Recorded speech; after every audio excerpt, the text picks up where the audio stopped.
ചെളിക്കുളമായ റോഡിലൂടെ അങ്കനവാടി കുട്ടികളുടെയും മാതാപിതാക്കളുടെയും ദുരിതയാത്ര. വരന്തരപ്പള്ളി പഞ്ചായത്തിലെ 18-ാം വാർഡിലെ അങ്കണവാടിയിലേക്കുള്ള റോഡാണ് ദുർഘടാവസ്ഥയിലായിരിക്കുന്നത്. നന്ദിപുലത്ത് പ്രവർത്തിക്കുന്ന ഗ്രാമമന്ദിരം അംഗൻവാടിയിലേക്കുള്ള 300 മീറ്ററോളം വഴിയാണ് ചെളിയും പുല്ലും നിറഞ്ഞ് സഞ്ചാരയോഗ്യമല്ലാതിരിക്കുന്നത്. അമ്മമാർ ഏറെ പണിപ്പെട്ടാണ് കുട്ടികളെ ഇവിടേക്ക് എത്തിക്കുന്നത്. പ്രധാന വഴി ചെളി നിറഞ്ഞു കിടക്കുന്ന സാഹചര്യത്തിൽ സമീപത്തെ വീട്ടുപറമ്പിലൂടെയും ഒഴിഞ്ഞുകിടക്കുന്ന പറമ്പിലൂടെയുമൊക്കെയാണ് കുട്ടികൾ എത്തിപ്പെടുന്നത്.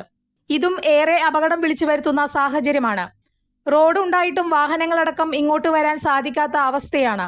കഴിഞ്ഞ തവണ റോഡ് പുനരുദ്ധാരണത്തിനായി തുക അനുവദിച്ചെങ്കിലും ഏകദേശം പകുതി ദൂരമേ നിർമ്മാണം പൂർത്തിയായിട്ടുള്ളൂ എന്നും ഇവർ പറയുന്നു.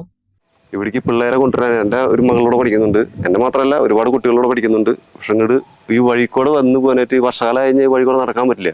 അത്ര മോശപ്പെട്ട വഴിയാണ് ഈ വഴി. ഇത് ടാറിങ് ചെയ്തിട്ടില്ല, ഒന്നും ചെയ്തില്ല. വേറെ അപ്പുറത്തെ വീട്ടിലത്തെ ഒരു പറമ്പിക്കൂടെയൊക്കെ ചാടി കടന്നിട്ടാണ് ഞങ്ങൾ അംഗനവാടിക്ക് പിള്ളേരും കൊച്ചു പിള്ളേരും കൊണ്ട് കാണിക്കാറ്. ഇത് ഭയങ്കര ബുദ്ധിമുട്ടിലാണ് നിൽക്കുന്നത്. ഇത് വഴിയൊന്ന് ക്ലിയർ ആക്കാനാണ് ഞങ്ങളിങ്ങനെ പറയുന്നത്. ഞങ്ങൾ വളരെ ബുദ്ധിമുട്ടിയാണ് അംഗനവാടിയിലേക്ക് വരുന്നത്. കുട്ടികളെ തന്നെ നമുക്ക് വിടാനുള്ള സാഹചര്യം ഇല്ലല്ലോ.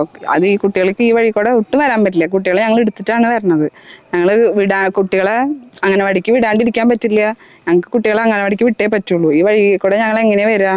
ഞങ്ങൾ വളരെ ബുദ്ധിമുട്ടിയാണ് വരുന്നത്. മറ്റുള്ളൊരു വീടിൻ്റെ സൈഡിൽ കൂടെ വരാനുള്ള അനുവാദം നമുക്ക് അവർ ചോദിക്കാൻ പറ്റില്ലല്ലോ എപ്പോഴും അതിൽ കൂടെ വരാനായിട്ട്. അപ്പം ഞങ്ങൾ ഈ ചെളി കൂടെ തന്നെ വരുന്നവർ, അല്ലെങ്കിൽ അപ്പുറത്തെ പറമ്പിൽ കൂടെയൊക്കെയാണ് കുട്ടികളെ ഇവിടെ കൊണ്ട് വരുന്നത്. എത്രയും വേഗം ഈ വഴി സഞ്ചാരയോഗ്യമാക്കണമെന്നാണ് ആവശ്യമുയരുന്നത്. അതേസമയം ഫണ്ട് കിട്ടുന്ന മുറയ്ക്ക് ഘട്ടം ഘട്ടമായി റോഡിന്റെ നിർമ്മാണം പൂർത്തീകരിക്കുമെന്ന് പഞ്ചായത്ത് അംഗം രാധിക സുരേഷ് അറിയിച്ചു.